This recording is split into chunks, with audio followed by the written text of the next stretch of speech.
Start करते हैं। तो जो भी इससे रिलेटेड क्वेश्चन है, जिनके डाउट्स हैं, बताओ भाई। जिन लोगों से सॉल्व नहीं हो रहे हैं, वैसे क्वेश्चंस बताओ जो आप लोगों से सॉल्व नहीं हो रहे, चाहे वो पीवाई क्यू के हो, नॉन पीवाई क्यू हो। देखो, कोई भी चीज़ तब आएगी जब बहुत सारे प्रैक्टिस करोगे, है ना। इट्स लाइक कुछ लोग तुम में से ऐसे हैं जो सोचते हैं कि 4 क्वेश्चन कर ले, सब समझ क्यों नहीं आ रहा। ऐसे कैसे समझ आ जाएगा, इतना आसान थोड़ी है।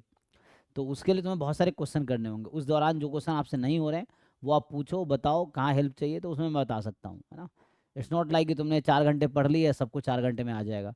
फिर तो पूरा जैम सिलेबस तुम 4 दिन में कर जाओगे, अगर ऐसा हो गया तो। ये चीज़ें हैं। फिर 1 साल का टाइम क्यों मिल रहा है। तो उसके लिए बहुत, है ना, तुम्हें बहुत ज़्यादा प्रैक्टिस की ज़रूरत है, तब जाके क्लैरिटी आएगी। सो क्वेश्चन या तो मैं खुद से करा दूँ कल जो टॉपिक कर रहे थे उसके, या फिर तुम लोगों को पूछना है।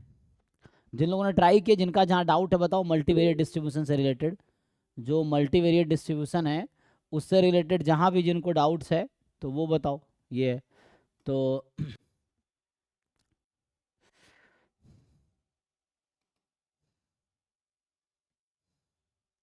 जो भी मल्टीवेरिएट डिस्ट्रीब्यूशन से क्वेश्चन है, चाहे तुम पीवाई क्यू हो, नॉन पीवाई क्यू, तुम बुक में ट्राई किए हो, तो वो हम ट्राई कर सकते हैं। तुम्हारे डाउट की वजह से बाकी लोगों का भी, है ना, वो हो जाएगा। और ये पता नहीं आज ये अभी काम क्यों नहीं कर रहा है, इसको समझ ही नहीं आ रहा है। इसमें कभी काम करता है, कभी नहीं करता है।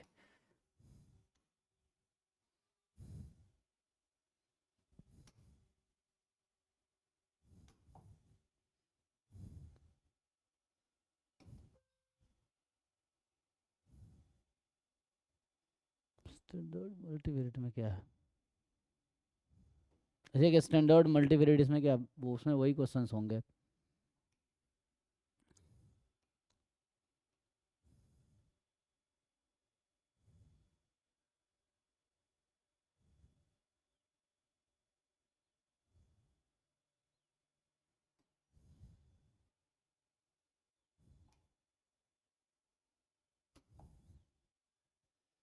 Can not open this page.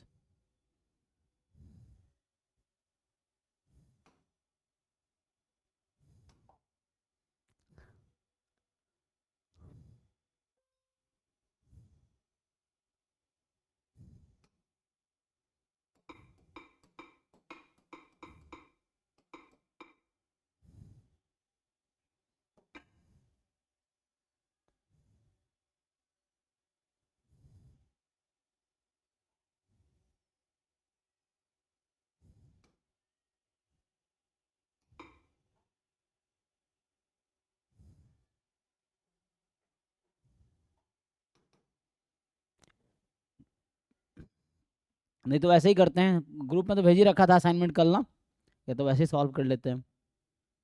तो क्योंकि इसमें मुझे लग रहा है, पता नहीं इसका क्या प्रॉब्लम कभी कभी हो जाता है।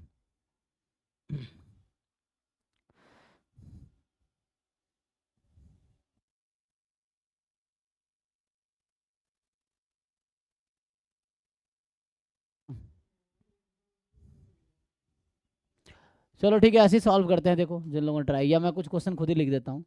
तो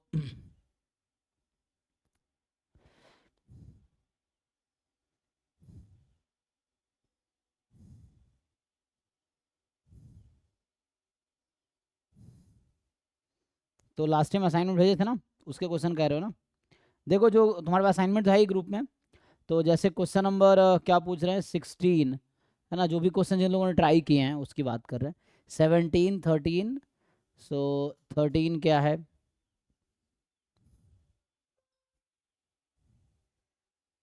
तेरा कल हुआ ना, तुम्हारा आधा छोड़ दिया था।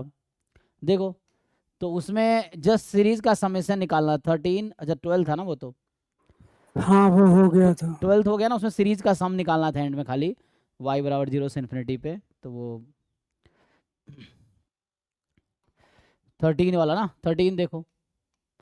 तो 13 में क्या है कि द कंडीशनल पीडीएफ ऑफ, मैं सॉल्व करता हूँ पहले 13। जो भी जिनके अगर असाइनमेंट ट्राई किए हैं ग्रुप में है, तो चैट में लिखो, मैं वो ट्राई करता हूँ वो क्वेश्चन। और बाकी और क्वेश्चन कल वाले मेथड पे करवा सकता हूँ। बाकी हर्षित तुम्हारी आवाज़ नहीं आ रही, तुम कुछ बोलना चाह रहे हो। नहीं सर, वो पहले नहीं आ रही थी, दोबारा अच्छा लॉक। ठीक है, हाँ इसको ऑन कर दीजिए। ठीक है, चलिए ट्राई करते हैं 1 बाई 1। तो पहले 13 देखो, 13 है। 13 वाला क्या कह रहा है कि कंडीशनल पीडीएफ दे रखा है F of x given y आपको this is given as y ई की power minus Y x more than 0। तो यहाँ से बताओ एक्स गिवन वाई बराबर वाई का क्या डिस्ट्रीब्यूशन है। ये ऐसा नहीं है लैम्बडा ई की power minus lambda x type का, जहाँ लैम्बडा की जगह वाई है, तो ये है एक्सपोनेंशियल वाई। और आगे हमें दे रखा है marginal PDF of Y. Y का मार्जिनल दे रखा है मुझे अल्फ़ा ई की power minus alpha Y, Y more than 0। तो इसका मतलब है कि वाई इज एक्सपोनेंशियल अल्फ़ा। तो derive the conditional PDF of Y given X. तो हम इन दोनों से क्या हम ज्वाइंट निकाल सकते हैं। ज्वाइंट का फॉर्मूला क्या होता है। ज्वाइंट का फॉर्मूला है F of Y F of x given Y multiply कर लो दोनों को, है ना। ज्वाइंट ये है, इसको मल्टीप्लाई कर लो। तो ये मुझे पता है, वो पता ही है, मल्टीप्लाई कर लेंगे तो क्या आ जाएगा। तो यहाँ से तुम्हारा आ गया अल्फ़ा वाई ई की पावर माइनस अल्फ़ा, अच्छा अल्फ़ा इंटू वाई तो हो ही गया, ई की पावर माइनस अल्फ़ा वाई और ई की पावर माइनस वाई एक्स, यही है। X more than 0 Y more than 0 ऐसा हो जाएगा। लेकिन क्वेश्चन ये है, या वो भी कर सकते हो, एक काम है ना, अभी ठीक है, लेकिन यहाँ पे देखना पड़ेगा 1 मिनट। तो यहाँ पे तुम्हारा था कि सपोर्ट क्या लोगे यहाँ पे, तो ये आ गया हमारे पास कितना, ज्वाइंट तो आ गया, ठीक है ना। ज्वाइंट से मार्जिनल मुझे किसका चाहिए, क्वेश्चन ये है हमारे पास कि वी नीड, ठीक है वो आ जाएगा। तो यहाँ से ये आ गया। अब मुझे चाहिए कंडीशनल ऑफ 13, देखो 13 का मैं 13 है ना, Y given X. Y given X चाहिए। तो F of Y given X के लिए मुझे क्या चाहिए, वाई गिवन एक्स निकालने हैं। तो ज्वाइंट अपॉन एक्स का मार्जिन। सो यहाँ पे joint upon marginal, so marginal of Y, यही ना, मार्जिनल ऑफ एक्स, यहाँ पे एक्स का मार्जिनल चाहिए तुम्हें। तो ये ज्वाइंट से मार्जिनल आ जाएगा एक्स का। यहाँ से अगर तुम इंटीग्रेट करो तो यहाँ पे तुम्हें सपोर्ट क्या दे रखा था, कंडीशनल में तो एक्स मोर देन 0 है ना, और वाई एक्स में कोई रिलेशन है, बस एक्स मोर देन 0 है, और यहाँ वाई मोर देन 0 है। तो अभी कहते तो ठीक है यही लगा लो। तो इसको अगर इंटीग्रेट, इसके लिए ज्वाइंट तो पता ही है तुम्हें, एक्स का मार्जिनल निकालो, क्या आएगा। एक्स का मार्जिनल कैसे निकालोगे, ये ज्वाइंट को वाई के रेस्पेक्ट में इंटीग्रेट कर सकते हैं क्या। तो ज्वाइंट तो पता है ना, अल्फ़ा वाई ई की पावर माइनस अल्फ़ा वाई ई की पावर माइनस वाई एक्स, और एक्स का मार्जिनल पीडीएफ कैसे आएगा। So marginal PDF of X is, इसको इंटीग्रेट करो वाई के रेस्पेक्ट में। सो अल्फ़ा वाई ई की power minus alpha plus X into Y, इसको एक साथ कर दिया मैंने ज्वाइंट, और इसको इंटीग्रेट करोगे वाई के रेस्पेक्ट में, तो वाई की लिमिट क्या लोगे। सो वाई तो मार्जिनल, लेकिन इसमें डिपेंडेंट वो नहीं बता रखा है ना कि दोनों कैसे जीरो से इन्फिनिटी होगा ना, क्योंकि कुछ तो दिया नहीं है, इंडिपेंडेंट ही है। हाँ कंडीशनल में एक्स वाई में डायरेक्ट कोई रिलेशन दिया नहीं है, तो इंडिपेंडेंट तो नहीं है यहाँ पे, है ना। ज्वाइंट में वाई एक्स मिक्सड है ना, तो वैसे तो, लेकिन ठीक है, इसको 0 से इन्फिनिटी करते हो तो क्या आता है, अगर हमने 0 से इन्फिनिटी कर दिया तो क्या आंसर आएगा। Alpha upon x plus alpha का होल स्क्वायर। तो सिंपल इंटीग्रेट करना है। अच्छा तो यहाँ जैसे अल्फ़ा बाहर हो गया, alpha upon alpha plus x का होल स्क्वायर। जैसे ये गामा फंक्शन हो गया ना, तो अल्फ़ा बाहर है, अल्फ़ा प्लस एक्स का होल स्क्वायर, तो ये एक्स का मार्जिनल है, यही ना। तो यहाँ भी कुछ नहीं, तो एक्स मोर देन 0 है। तो ये पीडीएफ आता है, एक बार 1 आएगा, इंटीग्रेट करके देख लो, आ जाना चाहिए ना। तो ठीक है, अब क्या दिक्कत, इसको रख दो यहाँ पे। तो alpha upon alpha plus X whole square क्या होगा सिंप्लीफाई करके, तो ये आ गया जो आंसर आएगा। Joint upon marginal of x simplify करो, जो आएगा वही हाँ आंसर। 1 तो आ रहा है। सो ठीक है, वो सही आंसर है। Alpha plus X whole square, यहाँ ये अल्फा अल्फा काट दो, वाई ई की power minus alpha plus X into Y, जो भी है ना, सिंप्लीफाई कर लो, यहाँ से ये आ गया। तो यही आंसर है, जो आया वही आंसर है, इसमें कहाँ दिक्कत है। यहाँ वाई मोर देन 0 लगा दो अभी के लिए। बताओ इसमें कहाँ पूछना है।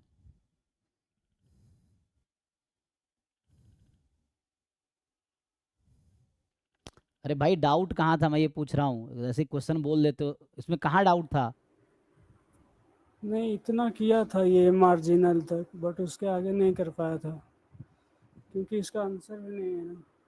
आंसर है ना, सॉल्यूशन बुक है ना वहाँ पे, सॉल्यूशन बुक है ना, पीवाई क्यू सॉल्यूशन 2005 से 24 तक का प्रोवाइड किया हुआ है ना हमने।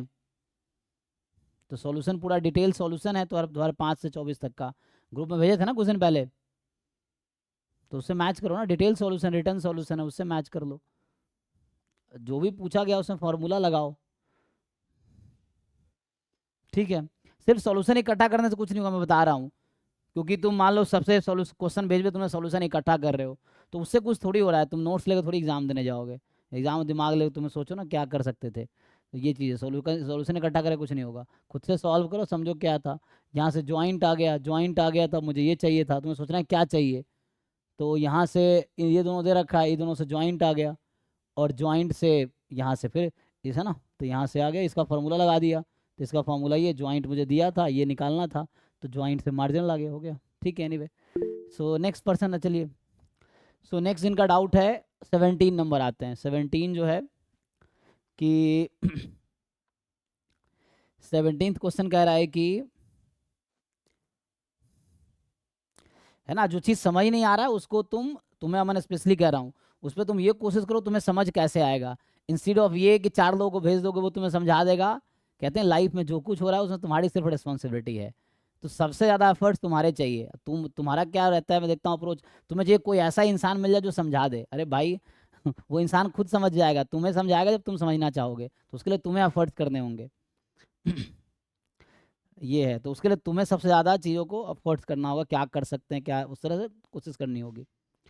हेल्प लेना अच्छी बात है ना, हेल्प लेने में कोई नुकसान नहीं है। सर 17 का मैंने किया था, वो नॉर्मल 01 फॉलो कर रहा है, तो काया स्क्वायर 2 फॉलो करेगा उसका CDF से हाँ हो डायरेक्ट आ जाएगा जाएगा। इजीली, हाँ भाई इसमें क्या डाउट है भाई, मानस से तो आसान क्वेश्चन है ये तो।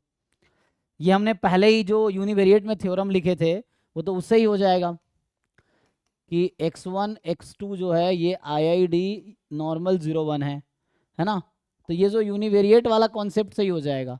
तो वहाँ हमने थ्योरम लिखाए थे ना कि अगर x नॉर्मल 01 है तो x स्क्वायर क्या होगा, काई स्क्वायर 1, x2 स्क्वायर क्या होगा, काई स्क्वायर 1, और ये दोनों इंडिपेंडेंट होगा क्योंकि x1 x2 इंडिपेंडेंट है, और सम of 2 chi square, random variable कितना होता है, chi square 1 plus chi square 1, इसका डिस्ट्रीब्यूशन क्या होगा, तो ये काई स्क्वायर 2 काया हो गया, स्क्वायर 2 और काई स्क्वायर मान लो इसका नाम अभी के लिए y रख दो, तो काई स्क्वायर 2 वही होता है जो एक्सपोनेंशियल 1/2 होता है, जस्ट याद रखने के लिए। उससे क्या आ जाएगा, PDF आ जाएगा, तो PDF निकाल लेंगे, हो जाएगा। अच्छा पता नहीं था, एक बार देखो वहाँ जाके। तो हमने ये, मैं फिर से रिकॉल करा देता हूँ। सो ये एक थ्योरम है कि पहली बात तो काई स्क्वायर आता कहाँ से है, गामा में n/2 कॉमा 1/2 एक PDF के लिए, तो ये काई स्क्वायर n हो जाता है। जब गामा में x को रखते हो n/2 और अल्फा को n/2, बीटा को 1/2, तो काई स्क्वायर n होता है। और ये थोड़ा सा जाके देखो, वहाँ में थोड़ा सा बैकग्राउंड बताए थे। और फिर x अगर नॉर्मल 01 है, यूनिवेरिएट में जाके देखो थ्योरी, वहाँ पे मैंने बताया होगा x square is chi square 1, ये रिपीट होगा। काई स्क्वायर अभी डिटेल में डिस्कस करेंगे जब अभी हम सैम्पलिंग डिस्ट्रीब्यूशन पढ़ेंगे, तो वहाँ डिटेल में आएगा फिर से एक बार। सो ये काई स्क्वायर 1 होगा, ये होता है थ्योरम। फिर काई स्क्वायर का सम काई स्क्वायर ही होता है, गामा वाला है। तो इसमें एक और थ्योरम अगर लिख दूँ कि जैसे x1 है काई स्क्वायर 1, x2 है काई स्क्वायर 1, और दोनों इंडिपेंडेंट है, तो ठीक है ना, ये इंडिपेंडेंट है, या तो मैं ऐसा लिख दूँ जैसे यहाँ पे किया हमने, तो x1 कॉमा x2 IID मान लो ऐसा है काई स्क्वायर 1 है, तो जो इसका सम होगा so sum will have distribution chi square 2, degree of freedom बस ऐड हो जाता है। तो यहाँ पे x1 plus x2 has distribution chi square 2, ये आ जाएगा। ठीक है, x1 प्लस x2, हाँ अगर x1 chi square 1 chi square है ना, तो इस तरह से, तो वैसा है यहाँ पे। ठीक है, अब एक्सपोनेंट इसका PDF क्या हो गया, सो PDF ऑफ y आ गया 1/2 की पावर माइनस y/2 y मोर देन 0। अब आपसे क्या पूछा था इन्होंने, आपसे पूछा है क्या प्रोबेबिलिटी है y मोर देन 1, क्योंकि इसका मैं नाम y रख दिया है।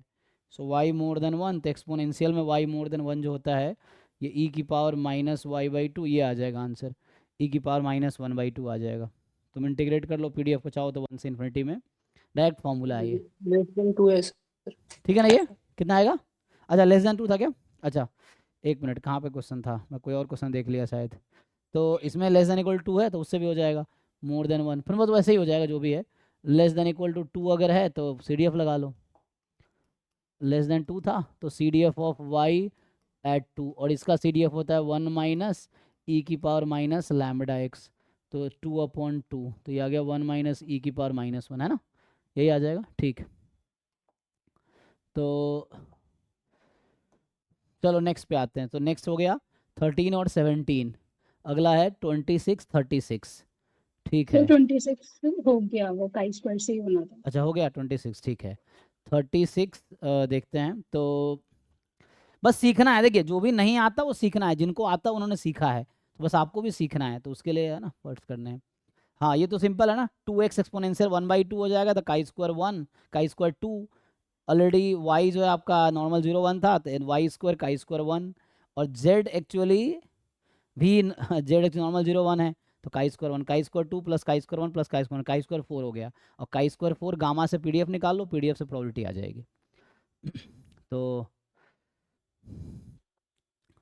उसके बाद 36, सो जो 36 है कि आपको बोल रहा है कि 36 नंबर क्वेश्चन जो है इसमें कि XY आर IID एक्सपोनेंशियल, अच्छा x IID नहीं है, इंडिपेंडेंट है जस्ट, तो 36 ना, 36 is x b independent exponential, okay, so x is exponential with mean 1/4 है, मतलब रेट 4 होगा, तो मीन और रेट इनवर्सली प्रोपोर्शनल है, और y is exponential with mean 1/6।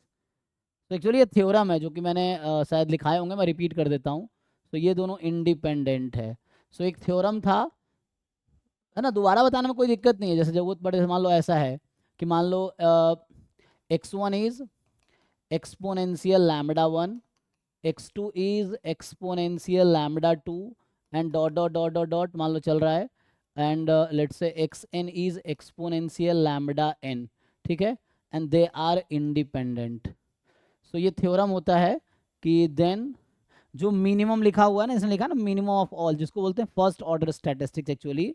सो ये जो मिनिमम ऑफ ऑल है, तो 2 होता है ना, क्या होता है, 2 एक्सपोनेंशियल 2 6 + 4, मतलब रेट ऐड हो जाएगा ना।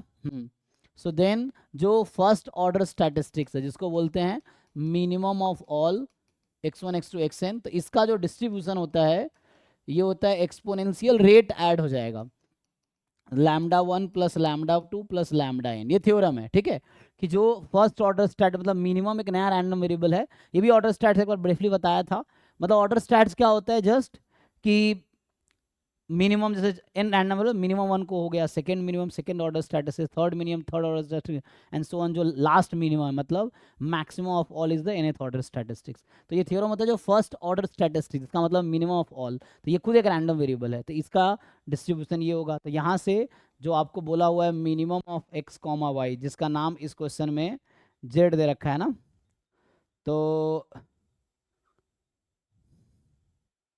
z दे रखा है ना, तो z है, सो इसका डिस्ट्रीब्यूशन एक्सपोनेंशियल रेट ऐड हो जाएगा। ध्यान रखना मीन और रेट इनवर्सली प्रोपोर्शनल है, जैसे एक्सपोनेंशियल लैम्बडा जब लिखते हैं तो मोस्टली लैम्बडा इज रेट, तो मीन 1/λ होगा। तो यहाँ मीन जैसे 1/4 दिया था तो रेट 4 है, यहाँ मीन जैसे 1/6 था तो रेट 6 है, रेट ऐड होगा, तो यहाँ से 4 + 6, तो ये एक्सपोनेंशियल 10 हो गया। तो z का डिस्ट्रीब्यूशन एक्सपोनेंशियल विथ रेट 10 हो गया। मतलब अगर मैं पीडीएफ लिखूं इसका z का तो रेट 10 है, तो 10 e की पावर माइनस 10 z मोर देन 0 ये है, और मीन 1/10 हो जाएगा।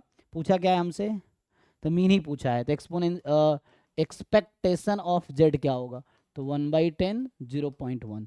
सिंपल इस थ्योरम पे है, तो यहाँ n था वहाँ 2 हो गया, तो 4 + 6 ऐड होकर 10 हो गया, तो सिंपल इससे आ गया। तो ये थ्योरम बेस्ड क्वेश्चन है इस थ्योरम पे। बाकी और भी तरीके हैं प्रूव करने के ऑर्डर स्टैट से मतलब पीडीएफ निकाल के, बट ठीक है। सो ये हो गया 36। अब कौन सा रह गया 32। ओके, तो सो ये 2 असाइनमेंट है ना, एक तो स्टैंडर्ड यूनिवेरिएट और एक मल्टी वो है हमारे पास।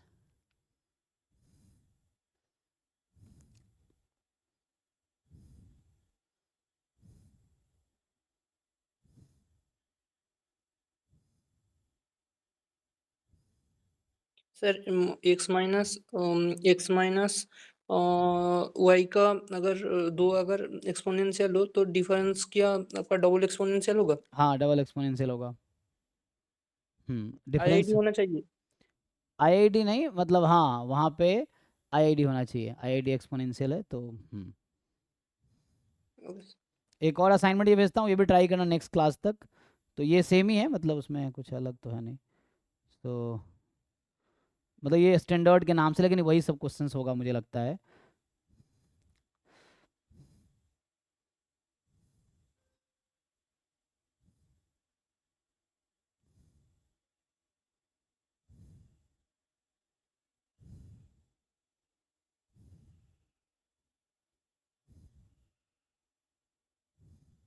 ये दोनों असाइनमेंट ट्राई करना ना, अभी तो मैं उसका करा रहा हूँ मल्टीवेरिएट वाले का ना। तो अगला क्वेश्चन जो पूछा है आपने वो क्वेश्चन नंबर है 32 एंड 18। तो 32 देखो पहले। सो 32 जो है, एक एक क्वेश्चन सॉल्व करो, खुद अपना सॉल्यूशन लिखो, एंड जब नहीं आ रहा तो सोचो क्या मिस्टेक है, क्या है ना, क्या नहीं पता आपको, वो सीखने की कोशिश करो। उसके लिए हेल्प ले सकते हो आप कहीं से, हमसे या कोई भी डाउट फैकल्टी या कहीं भी। सो जो 32 है, ये कह रहा है कि कंडीशनल पीडीएफ है एक्स गिवन वाई का, ये वाई का दे रखा है, तो मार्जिनल ऑफ एक्स बताओ। तो ये वैसा ही क्वेश्चन है, एक फॉर्मूला होता है ना, अभी कुछ देर पहले जो सॉल्व किया था हमने, तो सेम ही क्वेश्चन। जैसे हमें पहले ज्वाइंट निकाल लेना है, तो ज्वाइंट का पीडीएफ क्या होता है, जो भी आपको दे रखा है, दो तरीके से आप इसको लिख सकते हैं। You can write PDF of X into PDF of Y given X, Y given X, या इसी को आप ऐसा भी लिख सकते हैं। तो आपको देखना है किसकी ज़रूरत है। सो यहाँ पे it is PDF of Y into PDF of x given Y, ये हो जाएगा। तो इस तरह से है। तो अब देखो आपको क्या क्या गिवन है यहाँ पे। सो इस 32 नंबर क्वेश्चन में एक्चुअली एक्स गिवन वाई का पीडीएफ गिवन है और वाई का गिवन है। सो ये वाला यूज़ करो, तो ये वाला यूज़ करोगे तो आपको जॉइंट मिल जाएगा, और जॉइंट से मार्जिनल नहीं आ जाएगा। तो देखिए, तो यहाँ पे जो है F of X Y X comma Y आएगा, पीडीएफ ऑफ वाई दे रखा है लैम्बडा ई की पावर माइनस लैम्बडा वाई, और PDF of x given Y ये दे रखा है ई की power Y minus X, support है एक्स मोर देन वाई और वाई मोर देन 0। ये आपका ज्वाइंट का सपोर्ट आ गया, जिसको थोड़ा सिंप्लीफाई भी कर सकते हैं, अभी ठीक है ना। अगर अब आपको क्या करना है ना, इसको सिंप्लीफाई करोगे तो ई की power minus lambda Y, Y वाला एक साथ कर सकते हो, इंटू ई की पावर वाई इंटू ई की power minus X, X more than Y more than 0 less than infinity हो जाएगा। अब आपको क्या चाहिए, सो नाउ यू नीड, तो ये एक फॉर्मूला है, ये सिंपल कहाँ से आया, कंडीशनल पीडीएफ के फॉर्मूले से। कंडीशनल पीडीएफ क्या होता है, ये डिनोमिनेटर में होता है ना, कि इसका फॉर्मूला आप लिखते हैं एक्स गिवन वाई का, तो joint upon marginal of Y, तो क्रॉस मल्टीप्लाई कर दिया। ये भी इसका फॉर्मूला जब आप लिखते हैं तो वैसा आ जाता है, तो इसको हमने मार्जिन में लिख दिया, ठीक है। सो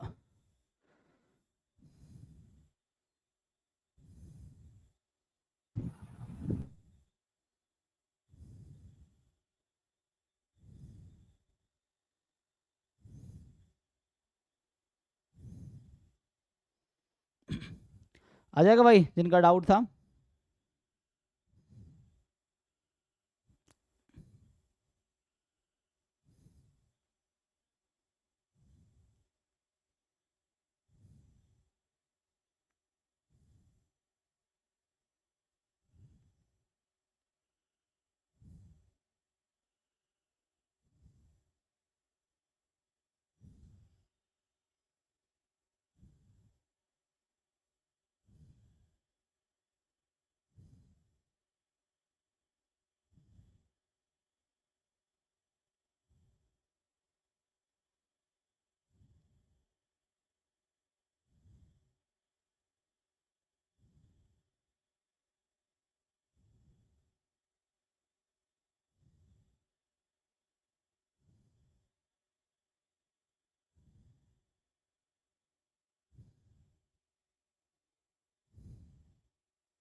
कहाँ पे थे हम लोग? तो क्वेश्चन नंबर 32 ना। तो किनका डाउट 32 वाले लोग? हो जाएगा भाई, 32 इनका डाउट था। आगे क्या है इसमें? 32 में यही बचा ना अब कि मार्जिनल निकालने हैं वाई के, एक्स के मार्जिनल ऑफ एक्स। तो आ जाएगा मार्जिनल ऑफ एक्स। एक्स का मार्जिनल क्या आएगा? तो ज्वाइंट को इंटीग्रेट कर लो वाई के रेस्पेक्ट में। सो लैम्डा इल वाई वाला एक साथ कर सकते हो चाहो तो एक साथ करोगे तो माइनस वाई कॉमन लोगे तो क्या बचेगा? लैम्डा माइनस 1 वाई, ऐसा बच जाएगा। तो प्लस 1 तो माइनस लैम्डा माइनस 1 वाई, और ई की पावर माइनस एक्स, और मुझे एक्स का मार्जिन चाहिए डी वाई। वाई की लिमिट देखो क्या होगा, 0 से एक्स, 0 से एक्स। इसको इंटीग्रेट कर लो, तो वाई के रेस्पेक्ट में इंटीग्रेट करो एक्स को कांस्टेंट मान के, तो लैम्डा और एक्स बाहर हो जाएगा। जैसे लैम्डा ई की पावर माइनस एक्स बाहर रहेगा, 0 से एक्स ई की power minus lambda minus 1 into Y D Y. इतना ही है ना वाई के टर्म, बस हो जाएगा भाई। देखो अब अगला पार्ट क्या था इसमें 32 में, नेक्स्ट पार्ट है also find the correlation coefficient between X and Y. अब देखिए, सो नेक्स्ट पार्ट जो है correlation coefficient between X and Y. तो पहले सो कोरिलेशन कोएफिशिएंट के लिए क्या करते हैं? तो simple correlation coefficient between X and Y, तो इसका था covariance between X Y upon sigma X sigma Y, यही फॉर्मूला है। तो यहाँ से क्या है आपके पास, आपको क्वेश्चन में ऑलरेडी वाई का मार्जिनल पता है, वाई का मार्जिनल क्वेश्चन में दे रखा है, एक्स का आप यहाँ से निकाल लोगे, तो उससे क्या होगा, एक्स का मार्जिनल और वाई का मार्जिनल पता है, तो उससे एक्स का मीन वेरिएंस आ जाएगा, तो हो जाएगा ना। अब तो क्या ही दिक्कत है। ये हो गया E of X into Y minus E X E Y upon जो भी वेरिएंस है ना, तो ऐसे लिख देता हूँ, variance of X variance of Y. अब आपके पास मार्जिनल है, यू क्वेश्चन में ऑलरेडी वाई का मार्जिनल ये दे रखा है, एक्स का मार्जिनल आप निकाल रखे हो, तो एक्स के मार्जिनल से मीन वेरिएंस निकालो। इनका डाउट था, बताओ भाई इसमें क्या दिक्कत है? उर्मिला हो पाएगा आगे? आगे मैं सॉल्व करूँ आगे, समझ आ रहा है क्या करना है? जो वाई के पीडीएफ क्वेश्चन में ऑलरेडी गिवन है, एक्स का आप यहाँ से कैलकुलेट कर लोगे तो उससे आ जाएगा ना। नेक्स्ट किनका है भाई? अमन। तो ये सर क्वेश्चन 30 देखिए, उसमें एक्स बराबर 1 और वाई बराबर 1 आया था।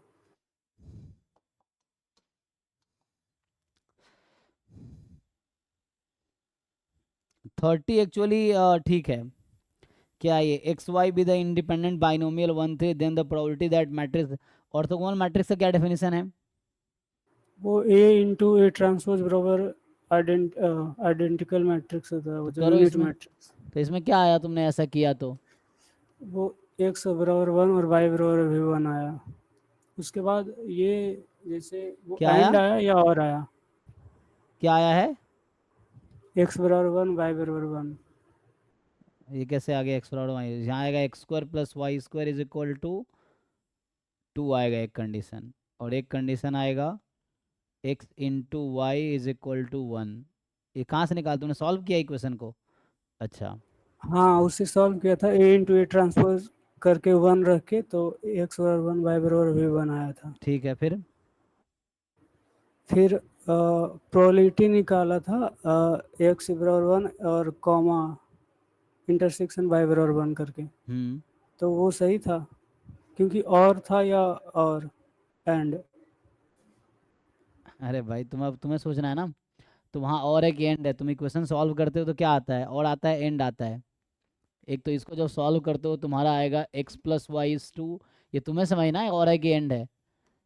एक्स इंटू वाई, दो मैट्रिक्स को इक्वेट करते हैं, तो टू मैट्रिक्स इक्वल कब होता है? When each elements are equal. तुम्हें यहाँ एंड का कंडीशन आएगा, तुम्हें खुद दिमाग लगाने हैं ना, वही तो बोल रहा हूँ, थोड़े से दिमाग लगाओगे तभी तो सीखोगे। सॉल्यूशन इकट्ठा करना थोड़ी होगा, तुम सोचो ना एंड है कि और है, और क्यों है, एंड क्यों है।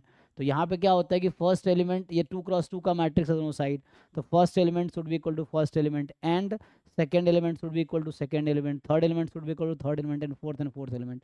अब यहाँ से निकल के आया दिस कंडीशन। अब यहाँ सोचो कि दोनों इक्वेशन सेटिस्फाई होनी चाहिए, तो यहाँ से आया X is equal to 1 and X Y is equal to 1 होगा या और होगा? तुम खुद से दिमाग लगा के देखो ना कि एंड होगा या और होगा। और होगा तो कोई ये सही हो ये सही हो, लेकिन अगर और में तो ट्रू ही नहीं होगा ना, एंड होना चाहिए, तभी तो इक्वेशन सॉल्यूशन यहाँ पे आएगी। चेक करो x1 एंड y1 तभी दोनों ट्रू होगा। फिर हाँ, इससे करने पे हो गया था दोनों का मल्टीप्लाई, क्योंकि इंडिपेंडेंट था तो मल्टीप्लाई से हो गया। बस यही है।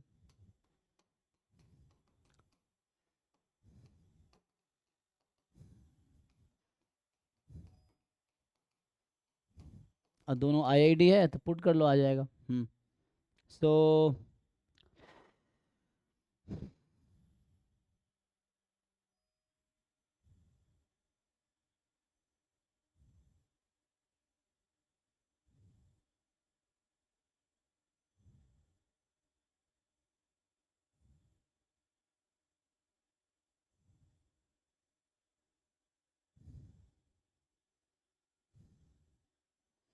देखो पहले क्वेश्चन कर लेते हैं फिर आते हैं।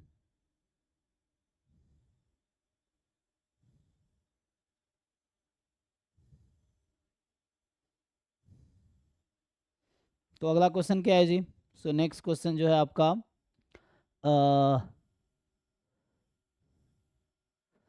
हाँ उसको लास्ट में डिस्कस करते हैं भाई, तुम्हारा जो पहले क्वेश्चन कर लेते हैं। तो उसमें हमारे पास क्या हो गया 18, और कौन सा क्वेश्चन रह गया किसका? 51, तुम्हारा 41 भी है भाई। तो सब लोग पहले सॉल्व करो, कोशिश करो जितना कर सकते हो, कोशिश करके देखो जो इतने भी एफर्ट्स मार सकते हो, फिर जो डाउट है डिस्कस करो। सो 41 एंड 51 आपको एक टिप्स किया था। हाँ हाँ हाँ, तुम्हारा वो डाउट नहीं है ना, मैं उसको डिस्कस करता हूँ एंड में। तो इसमें 41 एंड 51, 41 में क्या क्या दिक्कत है भाई? 41 में बेस थ्योरम लगाने हैं, तुम ट्राई किए हो? सर वो उसमें लैंग्वेज का तो ढंग से पढ़ो ना, वही तो मैं कह रहा हूँ कि तुम कोशिश काहे नहीं करते? तुम क्वेश्चन पढ़ के तुमने कुछ भी क्या ट्राई किया? तुमने क्या ये देखा है क्या क्या गिवन है, क्या फाइंड करना है? तुमने लिखा है, फिर तुमने कोशिश की है, दो चार गलतियां करो ना, मतलब दो चार मेथड से सॉल्व करो, गलत आंसर निकालो, तभी तो सीखोगे। ऐसा थोड़ी है तुम्हें क्वेश्चन पढ़ा तुम्हें आंसर आ जाएगा, ऐसा किसी के साथ थोड़ी होता है। और तुम सीख ही रहे हो अभी, तो ऐसा कैसे होगा? तुम देखोगे क्या क्या गिवन है, क्या फाइंड करना है, कैसे फाइंड कर सकते हैं, जो दिमाग में आ रहा है वो ट्राई करके देखो। जब वो काम नहीं करेगा तो दूसरा तरीका लगा के देखो, तभी तो सीखोगे। ऐसा थोड़ी कि परफेक्ट स्ट्रैटेजी है, क्वेश्चन शुरू किए तुमने, तैयारी शुरू किया, 4 घंटे में तुम्हें सब आ जाएगा, ऐसे वही तो तुम्हें कहना चाहता हूँ कि सीखने के थोड़े एक्सपेरिमेंट करो, गलतियाँ करो, तभी जाकर सीखोगे। तो तुम्हें पता चलेगा कि ये मेथड गलत है, ये मेथड सही है, क्यों गलत क्यों सही, तो करने के बाद समझ आए। किसी ने बोल दिया तुमने मान लिया तो सर तुम्हारा माइंड थोड़ी डेवलप हुआ है, वो तो बता दिया तुमने, अज्यूम कर लिया। तुम्हें चीज़ें तब दिखेंगे जब तुम खुद उस रास्ते पे जाओगे, तुम्हें समझ आएगा चाहिए क्यों गलत, ये क्यों सही है।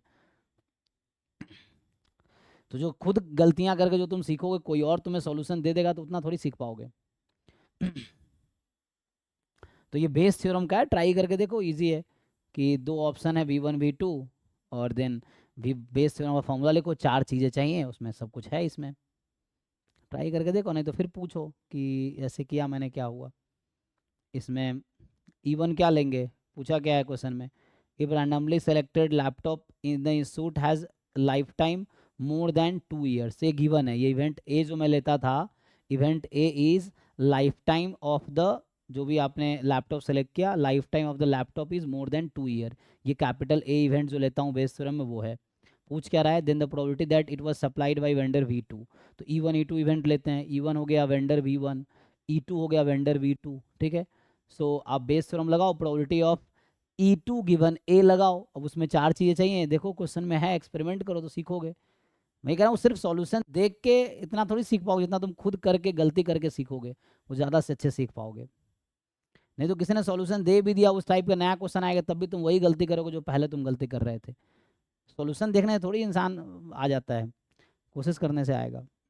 हाँ कोशिश करना, उससे आइडिया जरूर मिल जाता है सॉल्यूशन देख के, लेकिन इनिशियली तुम्हें 10 20 50 क्वेश्चन सॉल्व देखना चाहिए, तो तुम्हें समझ आए, उसके बाद खुद से सॉल्व करके देखो बाकी क्वेश्चन, या वही क्वेश्चन रिपीट कर लो, दोबारा सॉल्व करके देख लो, जो तुम्हारे पास सॉल्व थे उसको खुद से सॉल्व करो बिना सॉल्यूशन देखे। और अगर सॉल्व कर पा रहे मतलब तुम समझ गए, यही चीज़ है।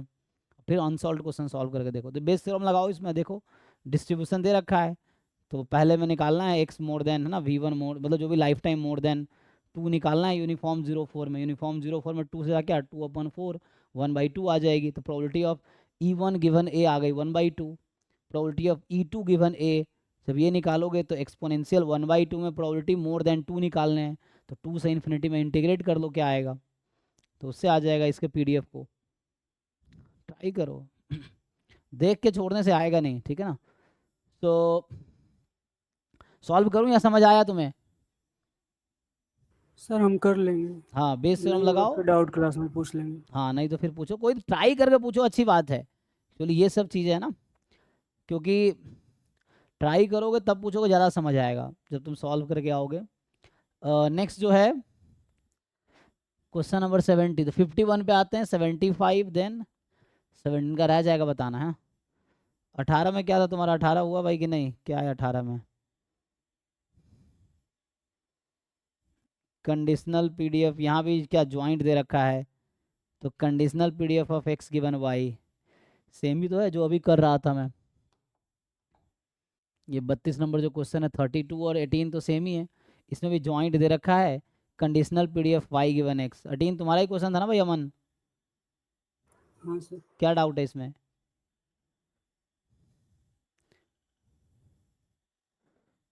जैसे इस टाइप के तुमने 3-4 क्वेश्चन पूछ लिए, जबकि एक क्वेश्चन अगर बता दिया तो बाकी क्वेश्चन तुम ट्राई करके कर सकते हो ना।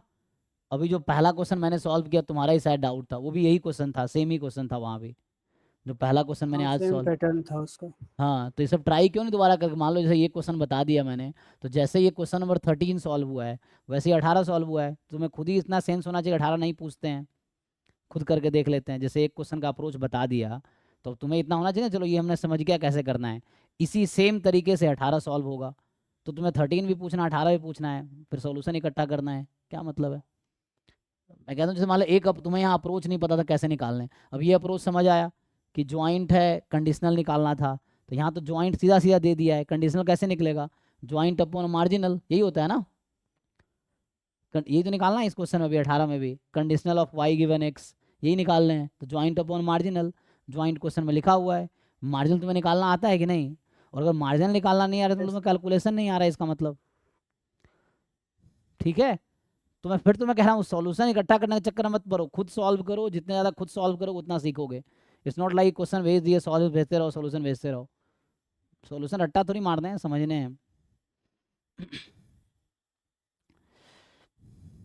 सेम ही अप्रोच 18 का है, करो सॉल्व, सॉल्व करके देखो, जब सॉल्व करोगे तो एग्जैक्टली तुम्हें समझ आएगा कहाँ डाउट है। जैसे कल तुम्हारा वो MGA वाला क्वेश्चन था, तो उसमें है ना था कि मैं बाद में देखा कल, मुझे भी लगा कैसे होगा, तो 2 तरीके से सॉल्व होता जो मैं कर रहा था, लेकिन उसमें तो एग्जैक्टली तुम्हें पता हो ना कि तुम्हें कहाँ डाउट है एक्चुअली। जब तुमने क्वेश्चन सॉल्व करना स्टार्ट ही नहीं किया, तुम्हें पूरा क्वेश्चन ही डाउट है फिर, और अगर यही क्वेश्चन एग्जाम में आ जाएगा, मैं यकीन मानो, तो किसी ने सोल्यूशन तुम्हें भेज दिया, तुमने देख लिया, स्टिल अगर वही क्वेश्चन एग्जाम में आएगा तब भी वही डाउट रहेगा जो पहले तुम्हारा डाउट था, जब तक तुम्हारा पेन नहीं मैंने चलेगा। हाँ, उसका तो किया था अलग अलग करके, बट वो बताया तो था कि वो इंडिपेंडेंट नहीं है तो हम नहीं कर सकते, मैंने उस तरफ से किया था।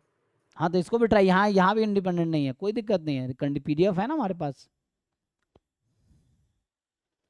ट्राई करो, मतलब 18 13 एक टाइप का है, ट्राई करके देखो, नहीं हो रहा फिर पूछो, हाँ, कोई 18 प्रॉब्लम हो नहीं है, जाएगा। लेकिन तुम ट्राई करो, जब एक पैटर्न का क्वेश्चन एक बता दिया तुम उसके बेसिस पे ट्राई करो, और नहीं हो रहा तो फिर दोबारा पूछो, लेकिन बिना ट्राई करे मत पूछो। मैं बच्चों को इनकरेज करता हूँ जो भी है ना, कि पहले ट्राई करके आओ तब पूछो, तो वो अच्छा रहेगा, मुझे भी अच्छा लगेगा, तुम्हारे लिए भी अच्छा रहेगा, ये चीज़ें हैं, है ना। क्योंकि ऐसे पास में बहुत सारे हमारे यहाँ बच्चे रहे जो ऐसे ही क्वेश्चन भेज रहे हैं, सर क्वेश्चन सॉल्व कीजिए, उसे मेरी तैयारी करा रहे हैं, खुद उनकी तैयारी नहीं हो रही, मेरी तैयारी हो रही है, इस तरह से, सो वैसा है। एनीवे, तो अगले क्वेश्चन पे आते हैं। सो नेक्स्ट जो है 51 ना, तो जो 51 है इसमें कह रहा है कि x गिवन y बराबर -1, ये भी सिमिलर क्वेश्चन ही है, इसमें पहले निकालो x गिवन, ये तो करा रखा है ना, इसमें क्या डाउट है भाई तुम्हारा, किसका डाउट है ये भी तो सिमिलर ही है। सर इसमें y का मार्जिन का लिमिट समझ नहीं आ रहा। अच्छा, तो इसमें जैसे है y का वो 0 से x में करके करना है होगा। ना, जैसे xy है 1/2 e की पावर -x, इसको ब्रेक कर दो तुम उसको इंटरवल को, तो y की वैल्यू है -x से x है ना यहाँ पे, और x मोर देन 0 है, तुम इसका ग्राफ भी बना सकते हो, वैसे समझ नहीं आ रहा हो तो इसका ग्राफ भी तो बना सकते हो ना, ये ज्वाइंट है एक्चुअली, इसका ग्राफ बना लो इस वाले सपोर्ट का, क्योंकि है ना, सो मॉड, ये तो ऐसा मॉड y था ना, सो मॉड वाइज ये मॉड वाई का ग्राफ है ना, या वैसे अलग अलग कर दिया मैंने तो वैसे कर लो। तो ये y बराबर x और ये y बराबर माइनस एक्स। अब y की वैल्यू माइनस एक्स से प्लस एक्स में है, x पॉजिटिव है, तो ये तुम्हारा सपोर्ट है। जब समझ नहीं आया तो ज्वाइंट सपोर्ट का ग्राफ बना लो। तो ये जो आपका है ना, ये ब्लैक रीजन जो है ये आपका सपोर्ट है, मतलब सैंपल स्पेस है अभी ज्वाइंट के लिए, ठीक है। This is the sample space for the joint. अब आपसे पूछ रहा है कि आपको चाहिए expectation of x given y is equal to -1। तो उसके लिए पहले हम लोग निकालेंगे PDF निकाल लेते हैं x गिवन y का, ठीक है। y is equal to y का पहले निकालते हैं, बाद में -1 रखेंगे एंड में, ठीक है। तो ये है। अब उसके लिए मुझे चाहिए ज्वाइंट जो कि गिवन है, और उसके लिए मुझे चाहिए मार्जिनल जो कि हमें कैलकुलेट करना है। सो fy ऑफ y, ठीक। सो अब देखो fy ऑफ y, तो आपको ज्वाइंट को इंटीग्रेट करना है 1/2 e की पावर -x को x के रेस्पेक्ट में इंटीग्रेट करना है। अब देखो यहाँ पे दिक्कत क्या है, जैसे जब भी मैं हम लोग इंटीग्रल कैलकुलेशन ये अप्रोच यूज़ किया, मैंने यहाँ भी यूज़ कर रहा हूँ। अब मुझे x की लिमिट लेनी है तो मैं क्या करता हूँ, x के पैरेलल एक लाइन ड्रॉ करता हूँ। तो x के पैरेलल मैं एक लाइन ड्रॉ y to करूँ। infinity। सो दो पार्ट में करना पड़ेगा इसको फिर, एक जब आपका y पॉजिटिव और एक जब y आपका नेगेटिव है, तभी ना, क्योंकि ये कर्व तो अलग है, this curve is y is equal to X, और ये वाला कर्व अलग है, y is equal to -x, तो अलग अलग कर्व है। तो दो पार्ट में इसको ब्रेक करो। सो लाइक मतलब अगर आप y का मार्जिन निकालना चाहो, कल भी इस तरह क्वेश्चन आए थे ना, जब दो पार्ट में करना पड़ा था, आपको याद होगा कल वाले क्लास में। सो जब y पॉजिटिव है तो अलग है, y नेगेटिव है तो अलग है। तो y जब पॉजिटिव है तो लिमिट होगी 1/2 e की पावर -x dx, x की लिमिट। तो जब y पॉजिटिव है तो ये लाइन x बराबर y टू इन्फिनिटी, तो x बराबर y टू इन्फिनिटी हो जाएगी। और हाफ e की पावर -x dx, जब y नेगेटिव है आपका, y इज नेगेटिव, तो यहाँ आप ये वाला वो लोगे स्ट्रिप या ये भी जो है ना लाइन ड्रॉ किया, तो यहाँ y बराबर माइनस, लेकिन मुझे किसकी लिमिट चाहिए, x की, तो x बराबर -y है एक्चुअली, है ना। This was x is equal to y and this is x is equal to -y, तो x is equal to -y से इन्फिनिटी।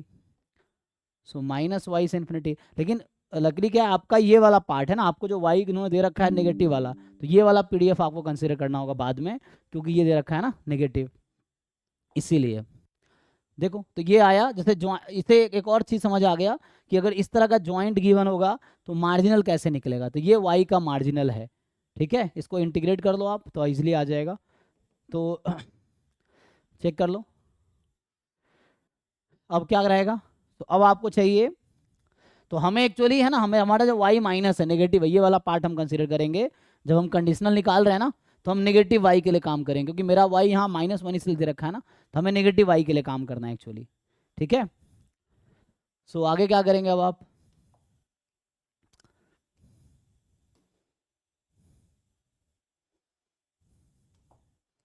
बताओ। तो मुझे क्या चाहिए, f of x given y। तो मैं ये कहना चाह रहा हूँ, एक बार सिंप्लीफाई करो इसको, इंटीग्रेट करके बताओ क्या क्या आ रहा है। तो मेरे लिए हमें इसमें इंटरेस्ट है, क्योंकि हमारा y यहाँ नेगेटिव है, तो मुझे दूसरा वाला पार्ट लेना है। कितना आएगा दूसरा वाला, पहला वाला कितना आएगा, हाफ, तो आई थिंक आ जाएगा आपका e की पावर -y, हाफ e की power -y, y is positive, और यहाँ आएगा हाफ, कितना बनेगा e की power +y, half into E की power y। y is negative, ठीक है। तो अभी आप ऐसे ही, ये भी आपके दो पार्ट में आएंगे, this will also come into 2 part, है ना।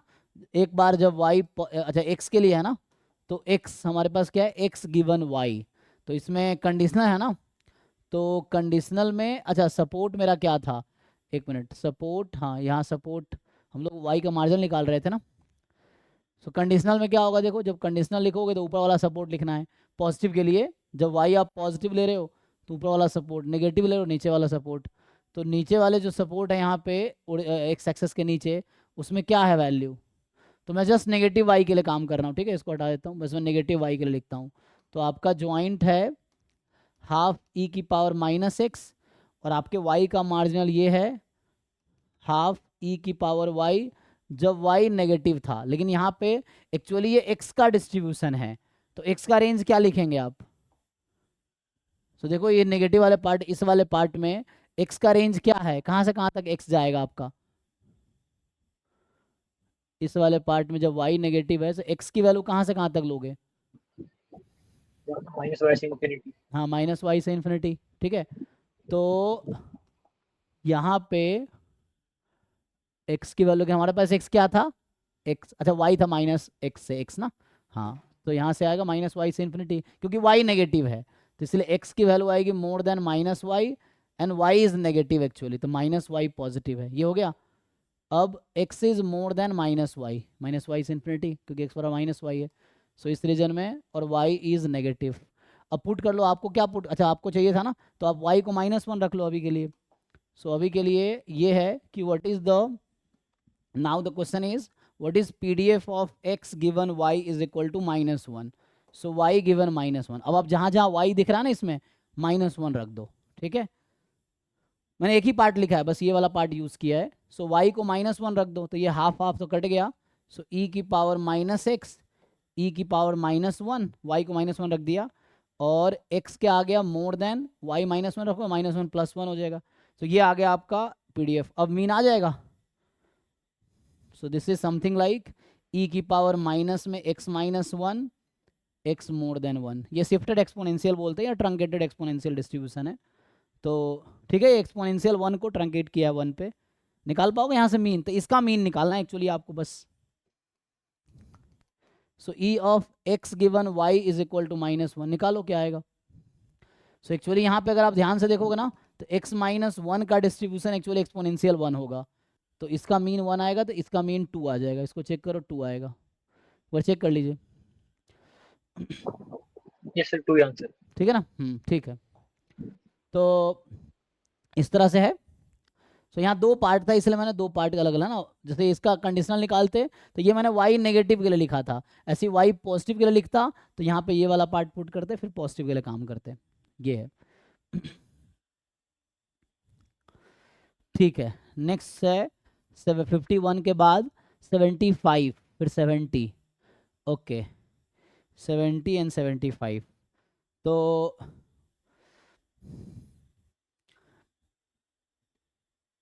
जो 70 है आपका सिग्नम फंक्शन, ओके।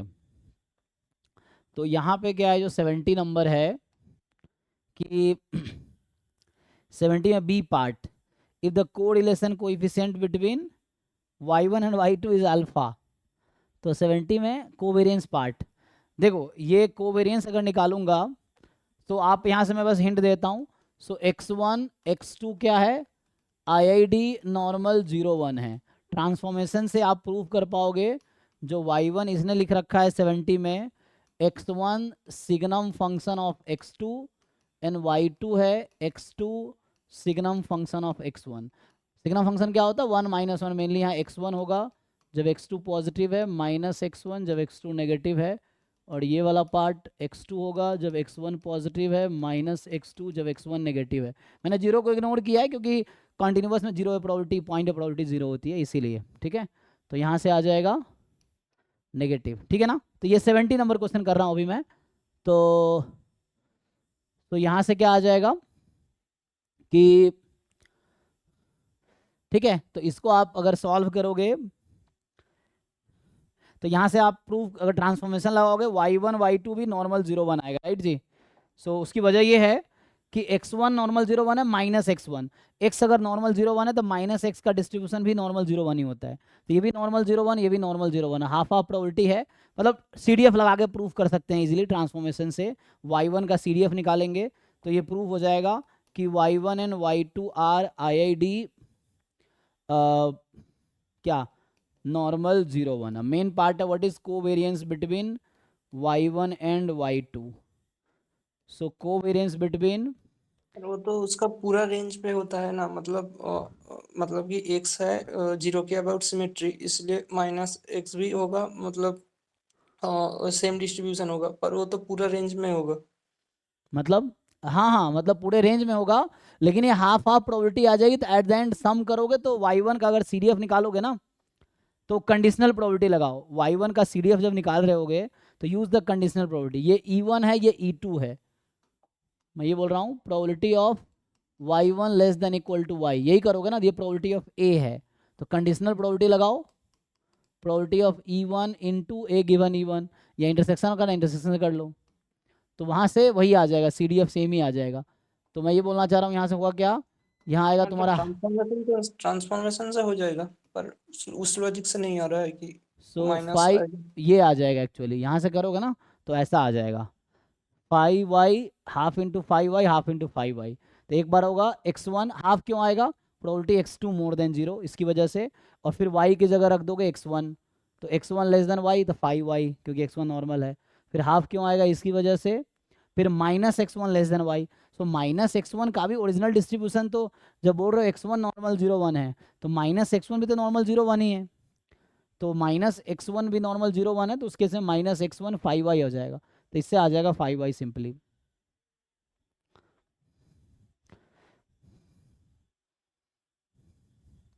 ये थ्योरम भी है एक्चुअली, ये थ्योरम भी आगे आता है एनीवे। तो सेम तरीके से y1 y2, यहाँ से ये पता चल गया कि y1 का CDF 5 है ना, तो इसका मतलब y1 जो है वो भी नॉर्मल 0 1 है और y2 भी नॉर्मल 0 1 होगा, और अच्छा इंडिपेंडेंट नहीं होगा ये, है ना, so it will not be independent, ये जस्ट नॉर्मल 0 1 है, इंडिपेंडेंट नहीं होगा क्योंकि डिपेंड कर रहा ना, क्योंकि एक y1 x1 है जब x2 पॉजिटिव है, माइनस x1 जब x2, इंडिपेंडेंट नहीं होगा, जस्ट वो होगा।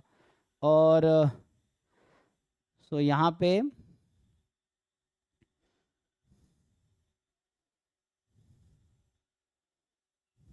ठीक है, कोवेरियंस है ये ना, तो पुट कर दो, कोवेरियंस क्या होता है, सो कोवेरियंस के लिए E of y1 y2 minus y1 y2 zero हो जाएगा, नॉर्मल है इसीलिए, तो ये इक्वल आ गया एक्सपेक्टेशन y1 इंटू y2 के।